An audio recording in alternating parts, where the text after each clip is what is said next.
I'd like to tell you briefly about Eric Zorn. I don't think he probably needs much of an introduction in this group, but just to remind you, he graduated in 1990 from the University of Michigan. He was an arts editor at the Michigan Daily and a creative writing and English literature major, and began at the Chicago Tribune that summer as a reporting intern. He served as a feature writer for 5 years and a radio columnist in the Tempo section after he moved to the Metropolitan News staff. And then in late 1986, he became a feature and news columnist. So 20 years, congratulations. That column, Hometowns, gradually evolved into the commentary that bears his name. It moved from the Metro section to the commentary in July 2009, and it now is appearing on Wednesdays and Fridays on the op-ed page and in the Sunday Perspective package. In August 2003, he started the Trib's first weblog, a long time in that business. It's updated daily at chicagotribune.com, and in July 2006, highlights of that weblog began appearing in the Sunday print editions of the paper. Eric and his wife Gianna live on the northwest side of the city. They have 3 children, and we're lucky to call him a friend of the society. So please join me in welcoming Eric back to the Ethical Humanist Society.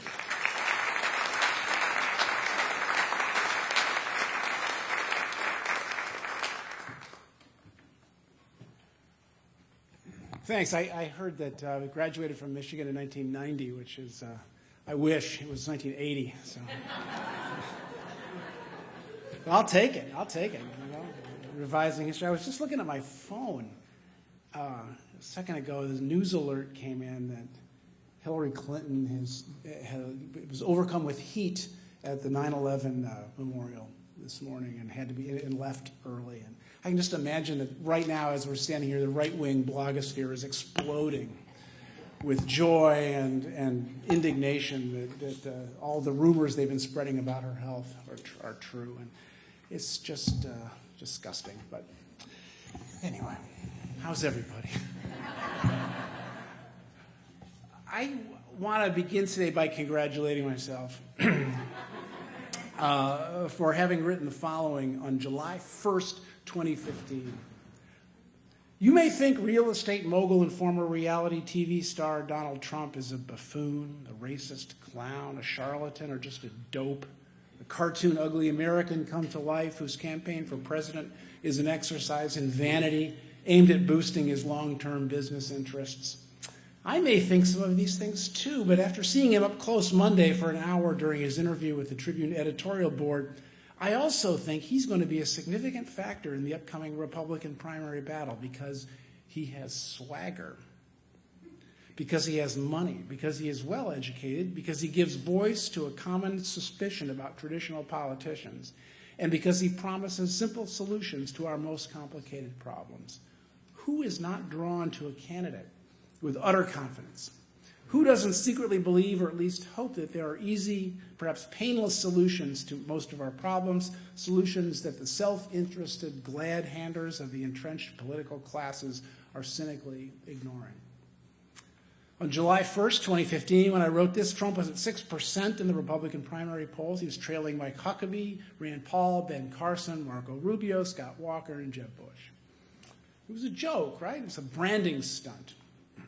But I wrote, plenty of frustrated Americans will see him as a fearless truth-teller, a man daring enough to violate party politesse by savaging, not just critiquing his primary opponents, a man brave enough to risk offending Hispanic voters by stereotyping Mexican immigrants living in the country illegally, a man gutsy enough to all but endorse more police brutality at a time when in many troubled communities relations with law enforcement are fraying. He's mad as hell, and he's not going to take it anymore. Well, like I say, I would like to congratulate myself for those words and that foresight, but it was just 6 weeks later, after the first televised GOP debate, that I wrote this. I believe we saw the beginning of the end of the Trump campaign. Consider these two exchanges. Moderator, 15 years ago you called yourself a liberal on health care. You were for a single-payer system, a Canadian-style system. Why were you for that then, and why are you not for it now? And Trump said, well, it works in Canada. It works incredibly well in Scotland. It could have worked in a different age, which is the age you're talking about here. Moderator, in 1999, you said you were, quote, very pro-choice, even supporting partial birth abortion. You favored an assault weapons ban as well. Trump. I've evolved on many issues over the years, and you know who else has evolved? Ronald Reagan. He evolved on many issues. I'm pro-life. I hate the concept of abortion. I hate the concept of abortion. I hate it, and since then I've very much evolved. Now, voters are going to put up with or celebrate rude and rampant egotism, but in the end, few will tolerate blatant opportunism. I was so wrong about that. I was so wrong. My chips were on John Kasich, the solid, boring conservative governor of Ohio, who just the other day insulted atheists, if you saw that story. In October, then I shifted to Marco Rubio. I totally wrote off Trump. And I wasn't supporting these guys, I was predicting them, by the way. After the Paris terrorist attacks, I wrote, most of us are going to take a step back. We start looking at all these angles. We spend days weighing the conflicting prescriptions of all these people who've spent most of their professional lives studying the ancient schisms, fragile alliances, fervid beliefs, and deep-seated grievances that give rise to terrorism and war. We realize that foreign policy is not an area for amateurs. There are already too many demagogues, sword rattlers, and xenophobes battling it out of the Middle East to risk adding one more, particularly a president who's learning on the job. Imagine what a rash bully like Donald Trump would do. Of course, fearful GOP primary voters were drawn, not repelled, by Trump's chesty, simplistic responses to terror. I was wrong again and again as the primary season wore on. Trump would say something really stupid, vacuous, mean, ignorant, offensive, and I would say, well, that's it, surely this time. And this is my long way of saying that I bring a great deal of observations to the lectern today, but I'll talk about the lay of the political land as I see it, but not too much expertise. I've never been shy about making predictions. I publish mine every New Year's and before major elections, and I hold in contempt columnists who abstain from making predictions. Just keep in mind that my track record in this presidential cycle has been abysmal, and that all predictions are meant for entertainment purposes only. This is the strangest and scariest political season I have ever seen. I'm a liberal. I'm a proud liberal. I almost always vote Democratic. I've had strong policy differences with every Republican presidential candidate since I was first able to vote in 1976, 4 years before I graduated from the University of Michigan. I didn't want any of them elected. I never felt that the future of the nation would be in peril if the Republican won. These candidates were, as John McCain said about Barack Obama in 2008, good people I happen to have disagreements with. And I apologize in advance if this sounds an excessively partisan note for this event, but I do not think Donald Trump is a good person. I think he's arrogant, narcissistic, and a bully. I think he's a shallow opportunist who lacks compassion and core convictions. I think that though he may not be a bigot in his heart, he exploits and comforts bigotry in others. Hillary Clinton apologized yesterday for saying that half of Trump's supporters are deplorables, by which she meant racist, sexist, homophobic, xenophobic, or Islamophobic. Before apologizing, she might have wanted to look at the polling data, showing that 59% of Trump supporters believe Obama was not born in the United States, 40% believe blacks are more lazy than whites, 31% support banning LGBT people from the United States, and 16% said they believe whites are a superior race. Think Progress, the liberal website that aggregated these poll results, concluded that half may be an understatement. Aggrieved Republicans clutching their pearls over Clinton's remarks might instead want to ask themselves why their candidate has attracted such a rancid following. What is Trump offering them anyway? His simplistic ideas are a grave risk to the economy, to the lower and middle income, blue-collar workers he pretends to champion, and to our safety. He's running not on plans or policy, but on personality. Slogans, not strategies. His calling card is not aptitude, but attitude. He's confident to the point of truculence. I don't know that his voters believe him so much as they want to believe him. Now, is it apocalyptic of me to say that the day a thin-skinned policy ignoramus who makes decisions with his gut more than his brain is sworn in as our next president, the chances of another world war, perhaps a nuclear world war, would increase dramatically? If so, I will own that. Now, is Hillary Clinton a flawed candidate? Unquestionably. She's paranoid. She's prone to dishonesty and lawyerly evasions. On some issues, the TPP, gay marriage, mass incarceration, the debt limit, and so on, her changes in position are obviously based on political expedience, not evolution. Orthodox progressives falter stances on welfare reform, on Wall Street, on trade. The poor judgment she displayed in handling her email and Secretary of State was dismaying, but not disqualifying. But if elected, she'll probably be a pretty good president by most lights. Slightly left of center, pragmatic, incremental, like President Obama in the last 6 years of his presidency. She won't be able to get a whole lot done because Republicans are going to block her major initiatives, but she'll appoint a far more progressive federal judges in the U.S. Supreme Court, which is significant. Pretty good is a whole lot better than utter screaming disaster. This is not an election where purists and ideologues have the luxury of saying, I refuse to vote for the lesser of two evils, so I'm going to cast a principled, symbolic vote for a third-party candidate who has no chance of winning and would probably be a pretty lousy president if actually elected. That's an emotionally luxurious vote you can cast when you don't see a dime's worth of difference between the frontrunners. And if you don't see a dime's worth of difference between Clinton and Trump, then you haven't been paying attention. The difference is huge. He could win. I'm not making any predictions, but this race feels very fluid to me right now. Voters, members of the public, are unhappy. 63% of them think that this country is on the wrong track, according to polls. But I have to say, in fairness, that the public is nearly always unhappy. It was 63% wrong track 4 years ago at this time, when Barack Obama was running for re-election. It was 63% wrong track in 1971, when pollsters first asked this question. The Daily Beast found only 3 sustained periods in the last 45 years where majorities of the country thought that we were on the right track. Once was when the economy was booming under Ronald Reagan in the mid-'80s. Once was when we were coming out of the recession under Bill Clinton in the late 90s.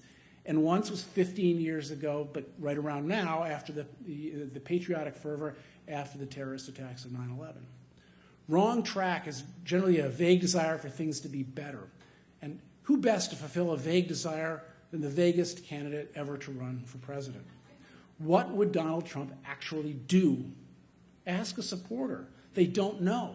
Build a wall? No, that's an alt-right fantasy. Never going to happen. Tear up our trade deals? Not with the Congress we have now. Repeal Obamacare? No. 66% of them told Fox News pollster that they believe Trump will do what he's promised, which strikes me as a delusionally high response. But think of that 44% agree or acknowledge that he's not going to do what he's promising. He's different. Not only is he swollen with preposterous confidence, he's an upraised middle finger to people who take policy and complexity seriously, who see international problems, urban problems, rural problems, industrial problems as multifaceted, demanding subtle solutions and dispiriting compromises. Hillary Clinton is the vegetable, Donald Trump is the dessert. 538.com recently noted that close to 20% of voters say they're undecided or they plan to vote third party. 4 years ago, it was about 5, maybe close to 10% of voters in those categories. And that's a lot of volatility with about 8 weeks to go. I see a way for Trump to turn around some of his negatives with some of those undecided or third-party voters. All he has to do is stick to his teleprompter, and he's hailed as presidential. Hillary Clinton has a little episode with the heat, and everyone thinks that she's about to die. I don't see a way for Hillary Clinton to turn around the negative perceptions of her. It is absurd. I know this. People think she's untrustworthy and a liar, so they're turning instead to a brazen con artist, a man who lies with persistence and gusto about just about everything. I tell people, hey, granted, she has an arm's length relationship with the truth, but Trump is in another zip code. Let's make sure that we're not grading her on a different curve, holding the sins of her husband against her, holding her gender against her. I've got to say, if I hear one more conservative man sniff that Hillary Clinton is shrill in comparison to the bellowing Donald Trump, I may go on a Twitter rampage. Let's compare her deceptions and dissemblings against other major politicians and put them into perspective and context. So this is sounding a bit like a campaign speech rather than an analysis. I want to leave some time for questions. So let's move on to the situation in Illinois, which is not considered a swing state. So all of my breath so far has been wasted, but be that as it may. Illinois. Illinois is up a certain creek, and leaders in both major parties seem disinclined to break out the twin oars of tax increases and service cuts. We're going to need to paddle our way back to pure waters. I think it's important for us to review and remember how we got here. It's important to acknowledge that our current predicament is not all House Speaker Michael Madigan's fault, and that members and leaders of both parties have contributed to putting us in the fix that we're now in. Now, you already may know some of this, but for those who aren't news nerds, by far the biggest problem that Illinois faces right now is an unfunded pension liability that's somewhere north of $110 billion. In other words, we're way behind in the investments we need to be making to cover the retirement benefits we anticipate having to pay in the future. Now, the way pension funds are supposed to work is that every year the actuaries tell you how much money you need to salt away, how much you need to, the employers and employees need to put into the kitty to cover that future obligation, the investments and the returns on that. You'll have the money there when you need it. But that yearly payment is about the least satisfying, the least sexy thing that a state can do with a big hunk of money. It doesn't build a bridge, it doesn't open a drug treatment center, it doesn't spruce up a landmark, it doesn't give state workers a raise, it doesn't attract voters, nothing.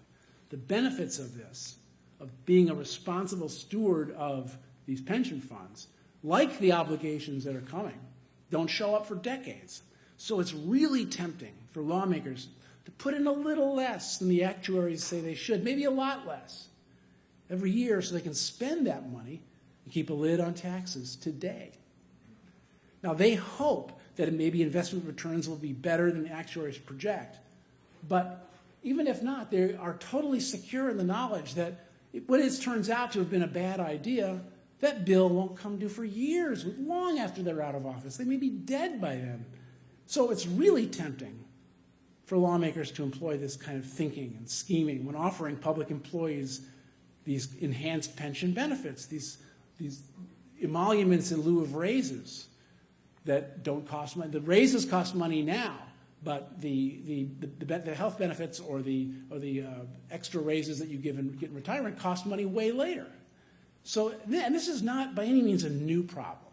In 1917, the Illinois Pension Laws Commission studied the state of the state's retirement system at that time, 99 years ago. They concluded that, quote, we're moving toward crisis because the financial provisions are entirely inadequate for paying future retirees, 99 years ago.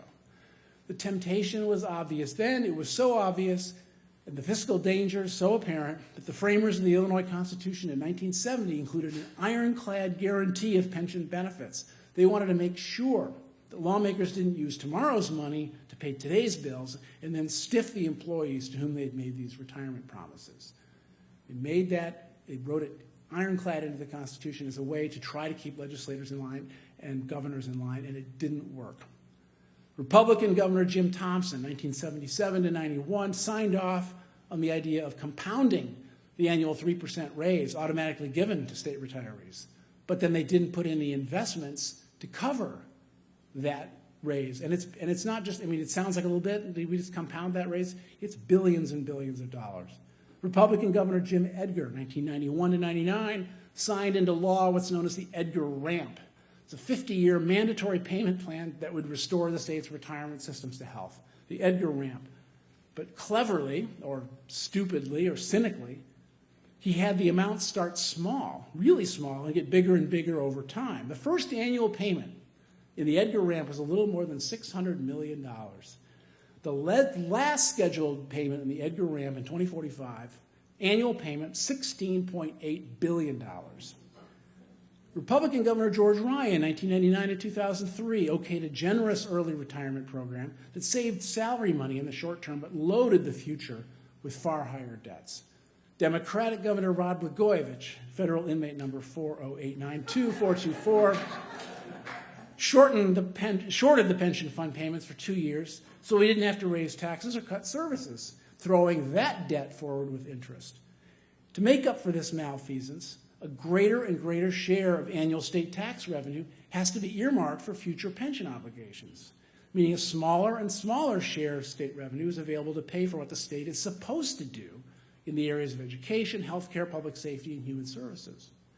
And for the most part, members of both parties cheerfully went along with these shenanigans. And frankly, voters did too. Now, you could demonize Mike Madigan as one of the few constants who has enabled every single one of these errors But nothing about human nature or the nature of Illinois politics tells me things would have gone much differently if he had never run for office. That's important. That's really important, because demonizing Mike Madigan, branding him as a corrupt dark lord of the General Assembly at whose feet all blame lies, is at the heart of Republican Governor Bruce Rauner's political strategy.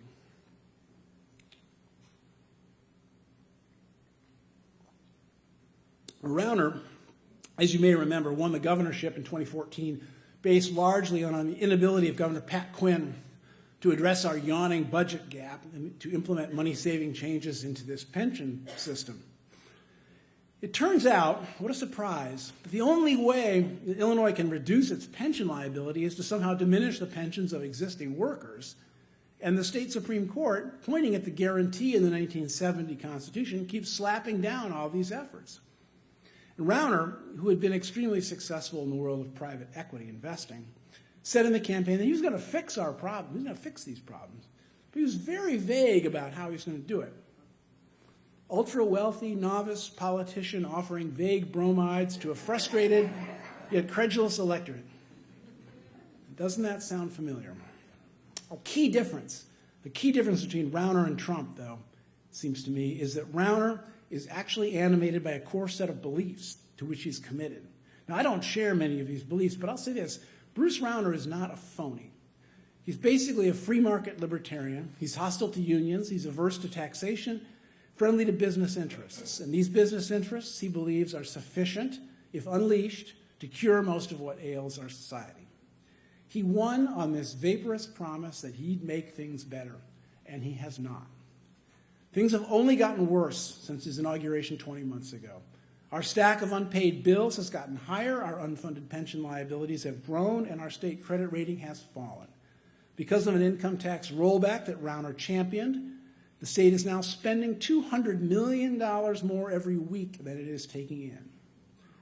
Earlier this year, Rauner whacked his wine-drinking buddy, Chicago Mayor Rahm Emanuel, by charging that Emanuel has, quote, failed on public safety, he's failed on schools, he's failed on jobs in the neighborhoods, he's failed on taxes, and he's failed on reforms.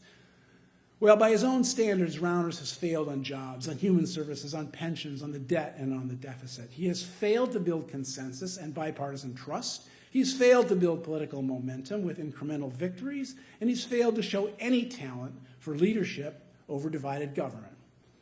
He does not play well with others, and he does not understand how government works. He swaggered into office just as he campaigned, thinking he could simply browbeat and bully the Democrats into enacting his wish list of largely conservative and libertarian, quote-unquote, reforms. I'm referring to his turnaround agenda, which is basically an action plan to sap the power and influence of public sector unions and of veteran politicians while easing regulatory burdens on business. In Rauner's view, this will lead to more jobs and a booming state economy that will keep taxes low and services high. Now, Democrats are skeptical, of course. The idea that if we just help the rich get richer, they'll rain their largesse upon the poor has a bad track record. Take a look at the shabby experiment in starving the government beast in the state of Oklahoma, for instance. And organized labor is a core Democratic constituency. Instead of seeking compromise with Madigan's majority in the House and Democratic leader John Cullerton's majority in the Senate, Rauner publicly branded them as corrupt and as the causes of the state's biggest problems.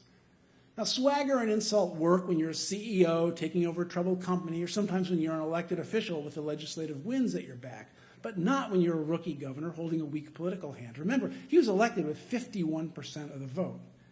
His big idea seemed to be playing a game of chicken with the legislature. Until and unless Madigan and Cullerton agreed to elements of his turnaround agenda, such as reductions in the rights of workers injured on the job, reductions of union power through elimination of so-called right-to-work laws, legislative term limits, and a repeal of the law that requires contractors on publicly financed construction projects to pay union wages. I think I said elimination of right-to-work laws. I meant implementation of right-to-work laws. He would refuse to negotiate with them on the state budget unless he got at least elements of his turnaround agenda enacted. And some of my friends on the right defended this as simply tough negotiating, part of the give and take that has always accompanied the budget process in Springfield. But it wasn't. It was hostage-taking, and it was unprecedented. Rauner was threatening the operation of important human services in this state, funding for the poor, the disabled, the elderly, the sick, the addicted, the abused, in order to try to force Democrats to agree to his conservative think tank ideas. Imagine that. During the Rauner budget stalemate, we've seen higher borrowing costs, uncertainty for business, lost college scholarships, and nearly 1 million vulnerable clients of unfunded human service agencies left in the lurch due to closings, staff cuts, and increased wait times. It was inexperience and it was vanity that caused him to think the public would cheer this tactic and the Democrats would just cave in to stop the pain. They didn't, and they couldn't, for no other reason than it would set a terrible precedent. Giving in would say that when a governor wants something, all he has to do is refuse to negotiate with the General Assembly on the budget and issue his ultimatums until he gets his way. Now, even if Democrats were weak-willed, even if they had a tiny majority instead of a significant one in the General Assembly, they'd be fools to give in to such a tactic. Rauner gave in on some of his agenda items as the months went on, taking some of them off the table in moves that he liked to portray as compromise. But that's not compromise. Compromise is the name for all the various and difficult concessions to reality that Democrats and Republicans will have to make just to come up with a taxing and spending plan that works. It's more than hard enough to bring such negotiations to successful conclusion without the complication of tangentially related demands. And it's harder still when the governor has spent much of his time in office publicly insulting these Democrats and branding them as criminals. All of the items on Bruce Rauner's are all these items on Bruce Rauner's turnaround agenda bad?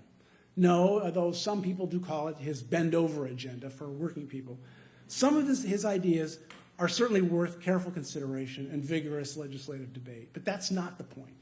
The point is that we have a process for weighing and enacting significant changes in government, and that hostage-taking is not a proper part of that process. And we have a process for answering the two hardest questions in politics. What do we want to spend public money on? Where are we going to get the money?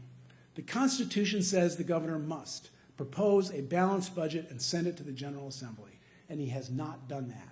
You don't read much about that, but it's true. The budgets that he has sent down have been filled with wild assumptions and hand-waving. They're billions of dollars out of balance. The Constitution also says the General Assembly must respond to the governor's budget proposal with appropriations bills that call for spending equal to the amount of tax money that we expect to bring in. Democrats haven't done that either. Instead, they've sent Rauner a spending wish list that's even more billions of dollars out of balance. Neither side is willing to spell out in concrete detail exactly what they're willing to cut and exactly who they're willing to tax more in order to bring our budget into balance. And this job is made way harder by the pension problem that I started with. They're cowards. Cuts aren't popular, neither are higher taxes. And both sides now are waiting to see if if the November election will provide a shot of courage or a swift kick in the ass to one side or the other. Spoiler alert, it won't. The Republicans may pick up a few seats in the General Assembly. They may hang on to the comptroller's office in the special election. But the fundamental polarization, the fundamental equation here is not going to change. There's no painless answer to what ails us. It includes program trims. It includes expanded sales taxes. It includes restoration of the old income tax rates, perhaps with a constitutional amendment to impose graduated income tax rates, which we have in 34 states. Quick note, Illinois is not a high-spending state. We're 38th in state and local spending as a percentage of GDP. We're 23rd in state and local spending per capita. We're a high dysfunction state. We're a high irresponsibility state. And I would like to end my remarks by expressing my confidence that in the coming year, Democrats and Republicans in Springfield will come together for the good of the state and those who depend on it for vital services, that they will risk their political futures to make the tough but necessary choices to move us forward. I'd like to end my remarks that way, but of course I can't. I see only paralysis and bile until at least the next election for governor in 2018. I could be wrong, but it will not be the first time.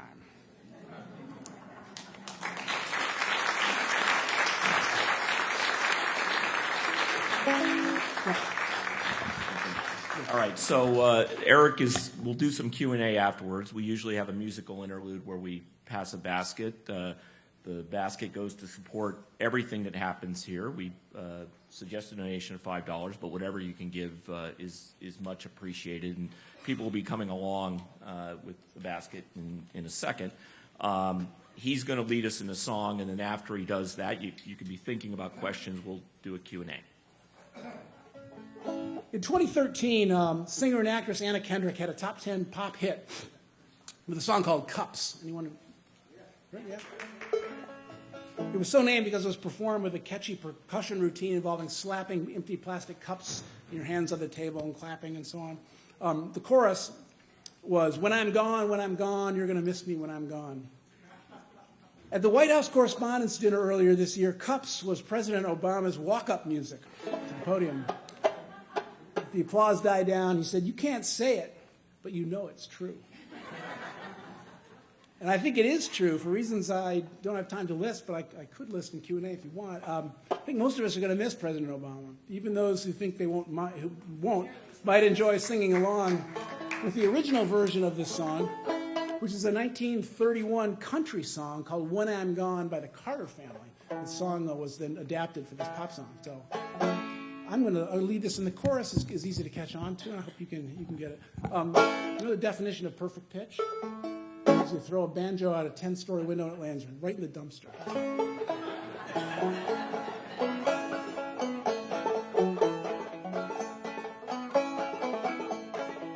Well, you're gonna miss me when I'm gone. You're gonna miss me when I'm gone. You know you're gonna miss me when I'm gone. You're gonna miss me by my walk. You're gonna miss me by my talk. I know you will miss me when I'm gone. Here's the chorus. When I'm gone. When I'm gone, I know you will miss me when I'm gone. When I'm gone, when I'm gone, I know you will miss me when I'm gone.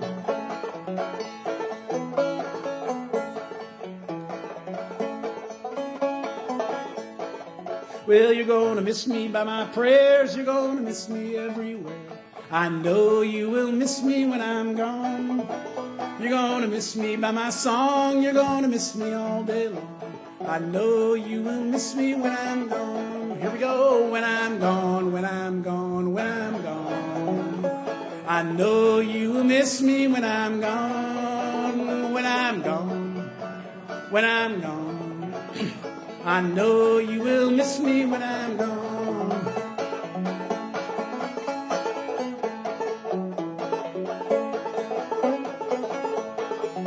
You're gonna miss me by my ways. You're gonna miss me every day. I know you will miss me when I'm gone. You're gonna miss me by my song. You're gonna miss me all day long. I know you will miss me when I'm gone. When I'm gone, when I'm gone.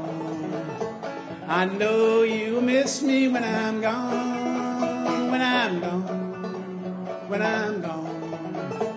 I know you will miss me when I'm gone, when I'm gone, when I'm gone. I know you will miss me when I'm gone, oh, when I'm gone, when I'm gone. Oh, I know you will miss me when I'm gone, when I'm gone, when I'm gone. I know you miss me when I'm gone, oh, when I'm gone. Me when I'm gone. Very well done.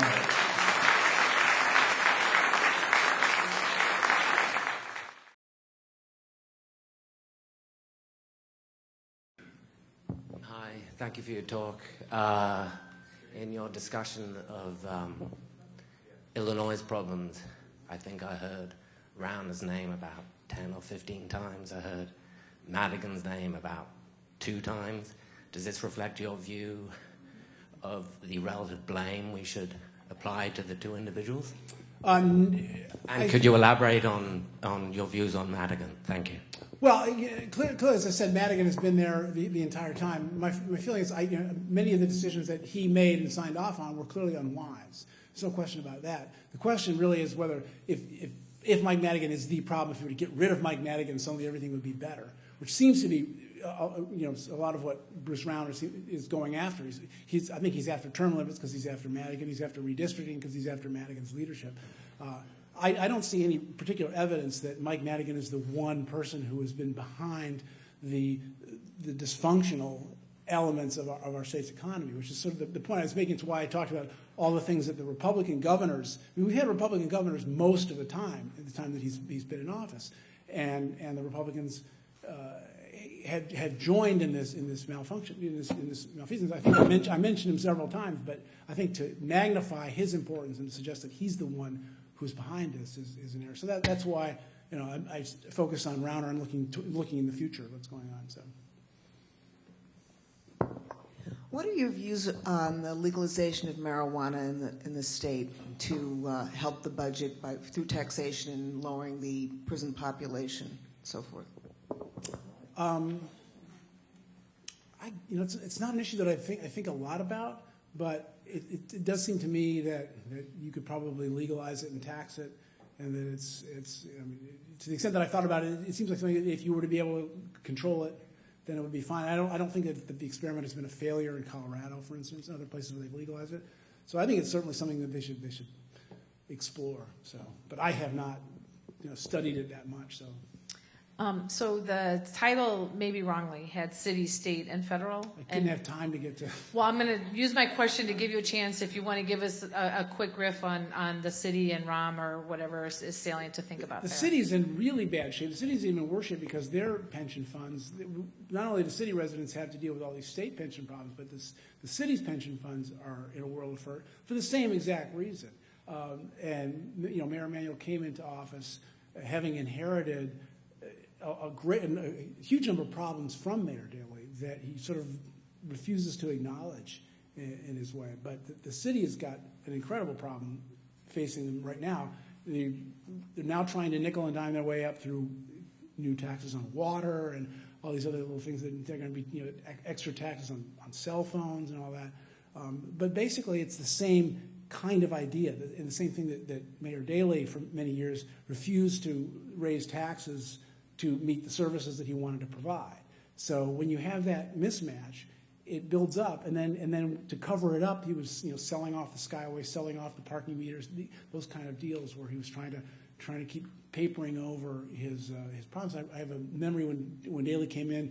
Every year, the mayor, by tradition, the mayor comes to the editorial boards to defend his budget, or not defend, but explain his budgets, and we asked him the last time he came through, he said, well, how in the world do you do, how do you balance the budget looking at the huge holes that you've got here? Where do you see a balanced budget? And he looked over and he said, you use your brain, use your brains. It's brains. That was how he thought of it. So I mean, in a sense, what I would say about the city is redundant to what I would say about the state, which is that unfortunately there's no painless way out of this. So people keep looking for it. And the desire for this painless escape is part of what gives rise to these demagogues, I think. So. Since at least 2010, it's been, to all appearances, the undoing of Democratic candidates that liberal Democratic voters either disaffected because the Democratic incumbents have not met their messianic that is to say the voters' messianic expectations, or else have failed to live up to the voters' standards of ideological purity, have essentially taken their marbles and sat out the election. How decisive do you think this is going to be in the outcome of the upcoming election? Well, Democratic and some Republican voters, I think, are going to. I mean, the move toward third-party candidates in this race is notable and significant. And how do I think? I've already given you a warning about my predictive powers, so I don't know. But I think that there are certainly some states where the 4% that Jill Stein is getting or the 10% that Gary Johnson is getting could be very decisive. I think Jill Stein's support is coming all from the left, pretty obviously, and that support.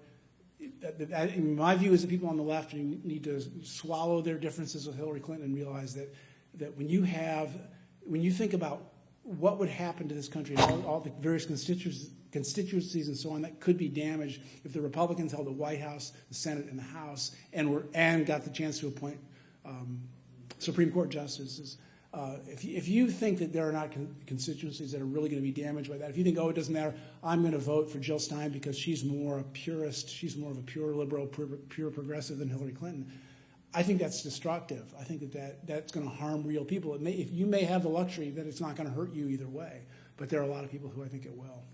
And that's a message that I really would hope gets out there. I did a piece. Jill Stein came into the editorial board on Thursday, and I asked her, she said, "Oh, Bernie Sanders doesn't understand third-party politics." And I said to her, I think Bernie Sanders understands third-party politics just fine. I think what he also understands is this is a very serious election with very high stakes, and that you're not going to win it, and that he's got to get behind Hillary Clinton to stop Donald Trump from being president. That's what he understands. So. What did she say? She said that whatever differences there aren't enough to restore health care to everybody and everybody's jobs and so on. So. At the start of this campaign, there were 13 or 17 Republicans, some of them were fairly bright and fairly articulate. And something I've missed is, where are the bright, articulate young Democrats? I don't see them. Well, there weren't, nobody rose to challenge Hillary Clinton particularly. I mean, Martin O'Malley did, but there not very many did. But I think there are some in the governorships. Hickenlooper in Colorado is one that comes to mind. This is where I draw a blank. This is where I do my Gary Johnson. I can't remember Aleppo. But there are some younger Democrats coming up. I kind of agree that the bench doesn't seem as deep. But part of that was that I think that things have been kind of paralyzed for since 2008, in the sense that everyone knew or suspected that Hillary Clinton was going to run. And so nobody was really building up the kind of movement that you need to become a plausible challenger to her. So. I'm sure there are going to be a lot of people lining up to run for governor in 2018. But what do you have to say? Do you know anything about the rumors about Dick Durbin running? I don't know anything inside about that. I certainly hear those rumors. I don't give them a lot of credibility. I kind of think, why would Dick Durbin, who has a really nice life and a good job, and he's also, I think he's 71, which is not that old. It sounds less and less old to me every day. But at this point in his career, why he would want to take on that and go through what would be a grueling campaign. Rauner's going to spend lots and lots of money to get reelected, and they'll dig up every possible thing they could about Durbin. He can comfortably run for reelection in the Senate another couple times, and then probably retire. I don't think he's going to do it. I don't think Lisa Madigan's going to do it. I've been thinking that she's going to every 4 years or so for the last 10 or so, and yet she never pulls the trigger.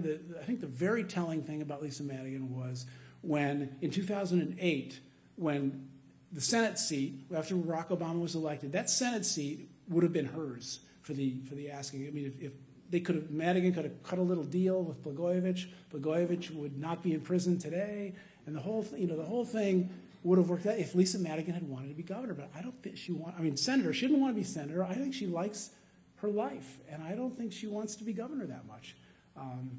So people talk about Kwame Raoul, who's the African-American senator who holds the seat that President Obama used to hold when he was in the state Senate. Kurt Summers, the Chicago treasurer, is someone who's good. The current treasurer of Illinois, Frericks, is someone who's plausible. I think that we might see Susana Mendoza run. Susana's a very good politician. She's very fast on her feet, very smart, has a pretty good track record as the clerk of Chicago. And if she wins the controller's race against Leslie Munger this fall, she'll be well positioned to run. I could easily see that. But I don't see Durbin. I remember about a year or so ago, there was some kind of an initiative in Chicago to try to get people to donate money to keep a lot of the city services, human services going. I don't know if that rings any bell. I remember contributing to it. And I'm just it sounds like a scam you fell for. Oh, no, please. I don't remember anything like that. But I'm just wondering, for people who are looking at this sensibly, is there any concerted effort to have a voluntary tax thing where the money, some situation, where they collect the money and then give it to some of the services that need to be continued? Well, there's charity. I have never heard of anything consorted, and certainly not run by government. No, but interesting idea. People do write to me all the time and say, if you're for higher income taxes, why don't you just send more money to the state? How does it feel to be a liberal at the Chicago Tribune? It's fine. It's fine. John Cass insists that there are only 5 conservatives there. I think he's lowballing it a little bit, but in general, I referenced the editorial board a number of times. I sit among them. My office is back there. My immediate supervisor is the editor of the editorial board, but I'm not on the board. I go to almost all their meetings, but I don't vote. I don't, when it comes time to make endorsements, I get to step away from that. All right, and I love to step away from that. I don't want to have any part of it, but no, it's a very pleasant environment. Ed, some of the people who are there, and they're really nice people. I mean, Scott Stannis, who cartoons enrage me half the time, is a very friendly person to hang around with. Kristen McQuarrie, who I argue with on the radio or on the podcast every week, she and I get along really well. So it's comfortable. It's a little scary for anybody, though. I got to say right now at the Tribune, because the future is so much in doubt. But that's a whole other topic. The pension finances seem like an impossible situation. A couple days ago in your paper, there was an op-ed by a guy from something like Responsible Pension Organization proposing that the federal government constitutionally could intervene in the pensions. You know anything about that? You think that's a feasible solution?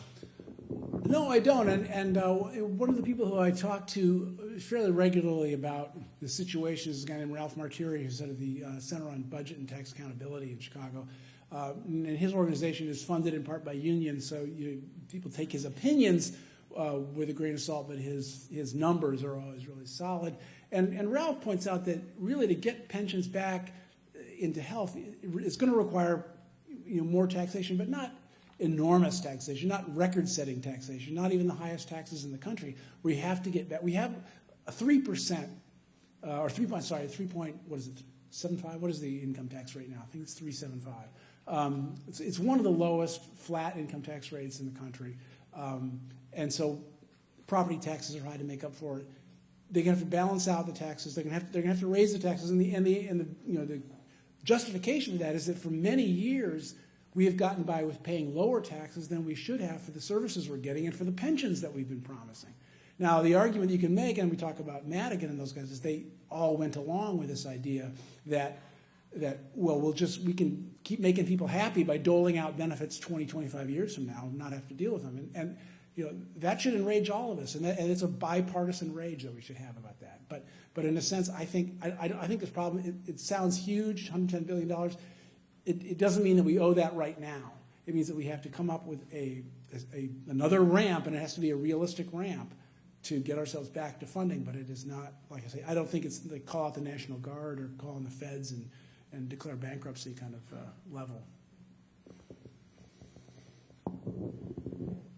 Hi, I just wanted to ask about this redistricting that I've been reading about. I guess it failed in the if you thought that would help at all. I've looked at that issue kind of carefully, and I think I'm in favor of the idea of, the question has to do with redistricting, which is how political maps are drawn, and right now, basically the party in power gets to draw the political maps, gets to gerrymander the state for its own advantage. And when you look at states that are not gerrymandered, like Iowa, where it's done by computer, not by politicians. Political scientists will look at these states, and the question is, do you have better government? Do you have more responsible, more responsive government when you have these kind of districts? The answer is not really. There's not really a huge difference. So you wouldn't expect. You might expect a change in party balance, but you're not going to change the fundamentals. But by doing that. And the reason that there's a petition drive, some of you may have signed it, to get this on the ballot, because the Illinois Constitution is very, very limited about what kind of things can go to citizen referendum. You're familiar with California, where all kinds of questions can be put to the voters. Where they basically run the state through plebiscite, it seems like. The Illinois Constitution in 1970 was very, very limited about what it thought, or what the framers of that Constitution thought should be subject to the will of the people in direct elections like that, in referendum. And it was so limited. It's so limited. It basically says that it has to affect the structure and functioning of the legislature. And that's so narrow that it's proven to be such a really high hurdle to get over. What has to happen is that the General Assembly can do this easily. The General Assembly can put that to referendum. They could pass a constitutional amendment, and then that would go to the voters for approval. That would be easy to do. The General Assembly does not want to do that. Now, I think it's a mistake by the Democrats, and the reason is this, that if Bruce Rauner is reelected in 2018, then what will happen is that the Democrats in the General Assembly will create a map, and Rauner will veto the map. And this has happened before in Illinois, by the way. And when that stalemate happens, then essentially it boils down to a name being drawn out of a hat, 50-50 chance. And when that name is pulled out of a hat, then that party then controls the map. And the Democrats are playing, I think, with fire. They could easily lose the governor's race in 2018, and then it would be a 50-50 chance whether through the entire decade of the 2020s the Republicans would control the map. I don't think it's good for parties to control maps, just in general. For me, it's more of a philosophical thing. I don't think the practical effect, I don't think it's that great, but philosophically, I think it's wrong. And I think the Democrats are just hoping that they can win the governorship, or hoping that their name gets drawn out of a hat, as it was in 2000, I think it was, when George Ryan was governor and the Democrats controlled the General Assembly. And I think it was also in 1980, but they lost the draw in 1990. So it could happen.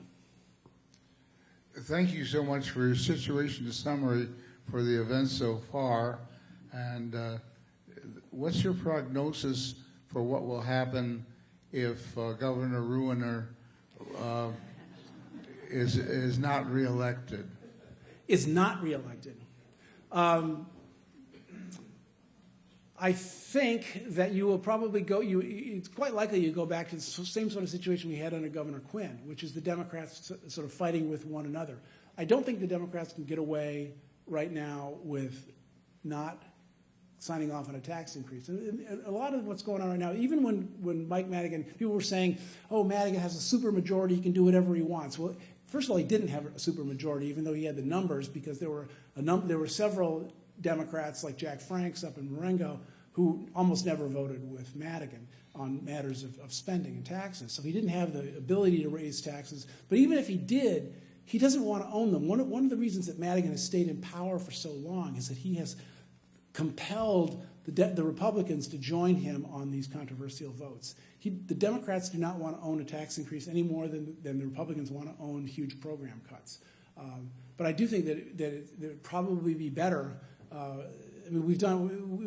Things would probably go better if we had someone who was grown up in the room and they could deal without fear of losing their power. So it's a great question, though, I have to say. Sorry. I wanted to take you back more locally and ask whether you've thought much about the CPS CTU situation. It feels to me like we're on the verge of another teacher strike. I think the support is maybe a little different than it was 3 years ago, but it's not clear to me how the sides come together for a solution and whether we end up better off coming out of the negotiations than where we've been historically. Well, it looks like they're angling to go on strike, and I share your sentiment or your view that public support may not be as strongly with them. Some of it will have to do with the timing. The school year has already started. To go on strike after the school year started, that's going to be tough for parents to get behind. There's also a sense that the city has been, for the CPS, I shouldn't be that careful about making the distinction because, in fact, it is the mayor's school board. But they've been trying to get the teachers to give up this portion of their salary. How the teacher pensions work is Teachers put in, I think it's 9%, maybe there's some teachers that can tell me, I think are supposed to put in 9% of their salary into the pension fund, and then the city pays a similar amount, the school board pays a similar amount, and together that meets the actuarial requirement. And so but what happened is in I think it was the 80s, maybe it was the early 90s, it was a long time ago, the city said, well, instead of giving you a raise, we're going to put in 7% of your 9%. We're going to put in nearly all of your pension contribution. The city now wants that to stop, and it's a really excellent talking point for the city, saying the teachers don't even pay for their own pensions, and the teachers point out that, well, you gave us this as condition instead of a raise years ago, and everything's been built on that since. So now you want to take it back and pretend like it's some perk. It's not a perk. It's like it was part of our salary. Those kind of things are poisoning those negotiations. I do think that for the most part, Chicago public school teachers are not going to enjoy the same kind of support that they did, and I think that might move them toward a settlement. So you got to hope for that, but that's a dire situation there too. On a related point, can you focus in a little bit just on the city's financial mess in addition to the pensions? Yeah, well, I mean, in addition to the pensions, the pensions are really kind of their big issues. I mean, that's where they need so much money. I mean, I don't know that you can separate those out. So no. Hi, based on data coming from the U.S. Department of Justice, Illinois is ranked third among the states with the highest level of public officials corrupted by conviction. So we are certainly at the very top of the level of corruption. Just third? Is it? So we can do better. We can do better. My question is, should we blame Browner? No. Anyway, or why is the case that we are so a highly corrupted state, and what should we do about it? Did you say should we blame Rauner? Oh no, okay, no. I mean, like I say, I disagree with Bruce Rauner about a lot of stuff, but I don't think he's corrupt, and I don't think he's a phony. The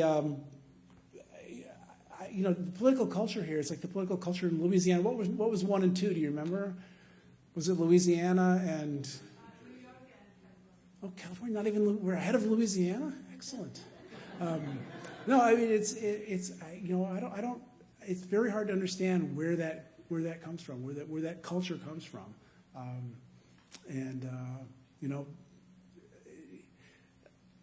I got to say that journalists, and I'm not trying to flog anything for myself, but journalists are the only real line between corruption and lack of corruption outside of the U.S. Attorney's Office when it comes to that. So the constant scrutiny that we are trying to apply to these things is helping. It's been slow. It's slow for the city council to have inspector generals that have any teeth.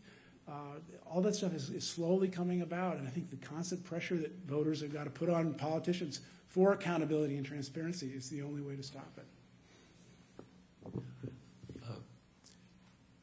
I'm thinking of the elections in a couple of months.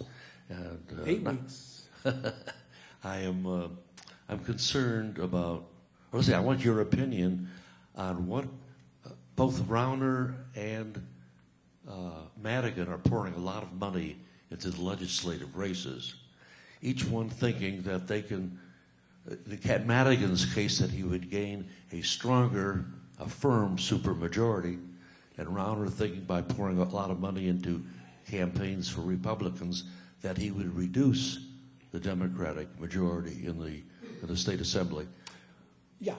To what extent do you think that if it was one way or the other, if Madigan strengthens his supermajority and Rauner definitely loses the opportunity, will this affect ending the stalemate about the budget, about the pensions? I think that certainly the stalemate about the budget could be broken if it is a significant Democratic victory and the Democrats can begin to chip away in that fashion. I think it's quite possible that the Democrats will lose a few seats in the House. And the reason I say this is that there are not very many swing districts. It's the problem that we're talking about with districting. A great number of districts for state legislative races, there's no competition. Like basically the Republicans and Democrats are running unopposed for re-election. There are a certain subset of competitive races that we're looking at, and maybe 5 or 6 of them are considered to be swing districts. In a number of those districts, Rauner actually beat Quinn. The Democrats won the seat, but Rauner beat Quinn in the election. So it's not like it's a solid blue district. It's a district where voters are paying attention and voters are eager for change. And Rauner just recently signaled that he's not going to be portraying this election as Republican versus Democrat, but status quo versus change. Status quo versus reform is the word he likes to use.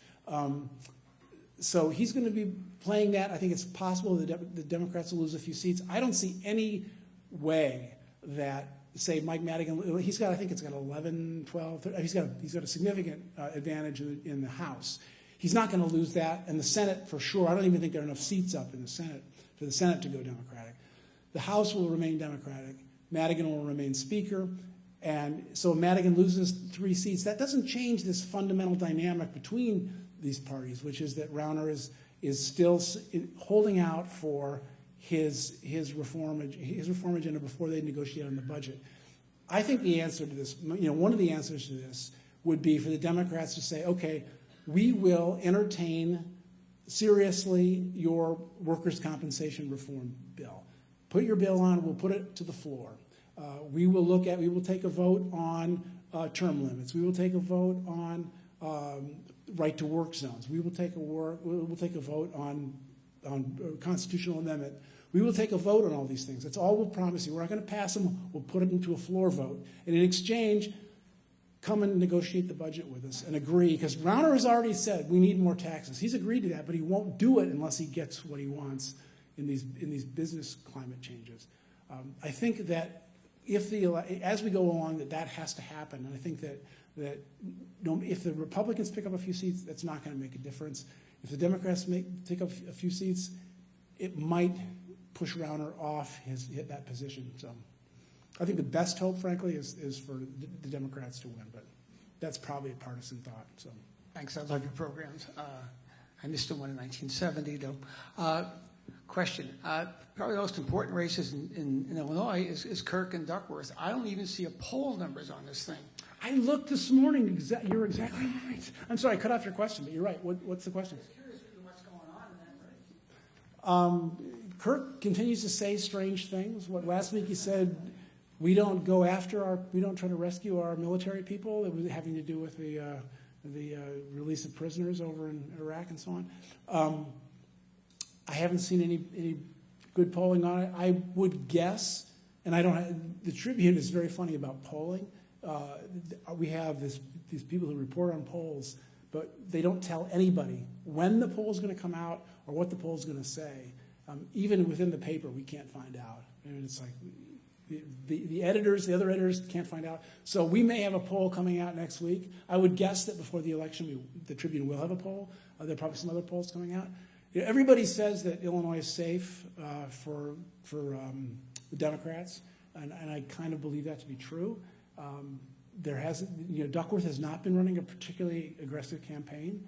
I've seen nothing on TV. Has anyone seen TV ads for? I think she may have had some, but and Kirk hasn't been running much. It's been a kind of low key. There haven't been any debates scheduled that I've heard of, which was really fascinating to me. I'm very interested to see how Mark Kirk will do in a debate. And with all due respect to him for his recovery from his stroke, I don't know that he is completely up to the job of being senator yet. So, from all that I've read about the people who wrote the Constitution and the founders of this republic, no one seemed to have had the concept that there would be such a thing as career politicians. What do you personally think about term limits for politicians? I think that you're right that the framers of the original Constitution had much more in mind the citizen legislator who would come to the seat of government and then go back to the farm. It's pretty clear that that's what they were thinking. I am skeptical about the value of term limits. I would really like to see legislative leadership term limits. That is something that I think would be really helpful, to keep moving leadership around so that power does not get concentrated in any one person for too long. The idea that you take away the right of people to vote to reelect someone who they want to reelect, I think the threshold for improvement has to be very, very high on that. And so generally, I'm not like a big backer of term limits because it's a cliche, but we do have a term limit. It's called the vote, and if we want to vote somebody out, we can. So we have time for one more question. If there's anybody who hasn't asked the question, we can. Okay.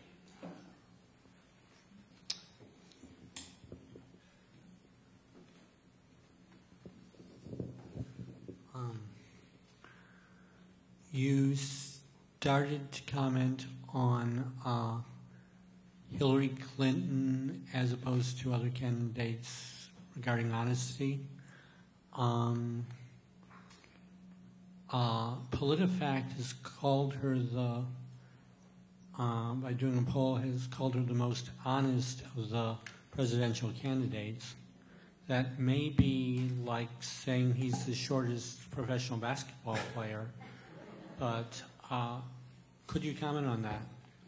I've seen those things, and the problem with, I love those fact-checking sites.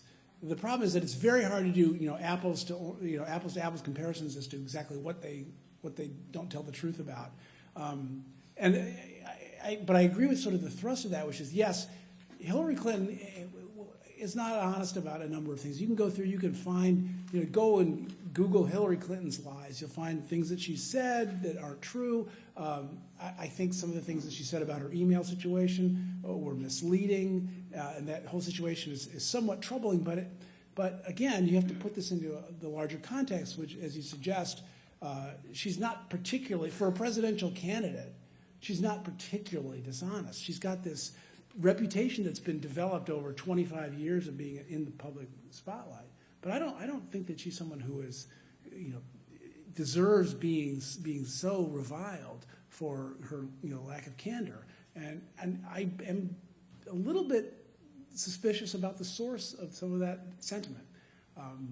It's not popular to accuse people of sexism and so on, but I don't quite understand why she is treated the way she is, why the proportion is the way it is. So anyway, but thanks for listening to me for so long. It's very close. I appreciate it. Wrap up with my speaking. Oh, yeah.